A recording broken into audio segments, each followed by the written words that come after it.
हम दृष्टांत पढ़ते हैं सिमसोन का। सिमसोन जो कि परमेश्वर का नाज़िर था, वो बाइबल में इकलौता हुआ।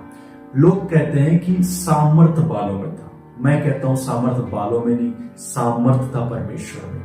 जब सिमसोन जवान था तब परमेश्वर उसके हाथ को थामा था, उसे चलना सिखा रहा था, इसलिए उतना बलशाली था कि कईयों को एक साथ मार देता था। एक समय आया जब वो परिपक्व हो गया, जवान हो गया, और इस समय परमेश्वर ने सिमसोन के ऊपर निर्णय सौंप दिया कि अब वो किसका हाथ चुनता है। लेकिन सिमसोन ने यहाँ गलती की, उसने परमेश्वर के हाथ को चुनने की बजाय दलीला की गोद को चुना, और उस गोद ने सिमसोन को उसके शत्रुओं के हाथों में कर दिया मेरे प्रियो।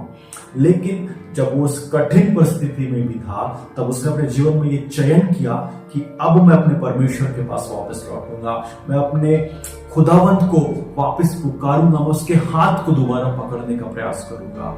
और वो प्रभु से माफी मांगता है, प्रभु से प्रार्थना करता है, दोबारा वो परमेश्वर के हाथ को पकड़ता है और उसकी सामर्थ वापस आती है, और वो इतना बलशाली होता है कि अपने सारे शत्रुओं को मार देता है मेरे प्रिय। आज ये चीज मेरे और आपके जीवन में भी है। आज हम एक परिपक्वता के दौर में पहुंच चुके हैं, एक इंडिविजुअलिटी के दौर पे पहुंच चुके हैं, जहां पर हमारे इंडिविजुअल डिसीजन डिसाइड करेंगे कि हम परमेश्वर में होकर चलते हैं या परमेश्वर से दूर होकर चलते हैं मेरे प्रियो।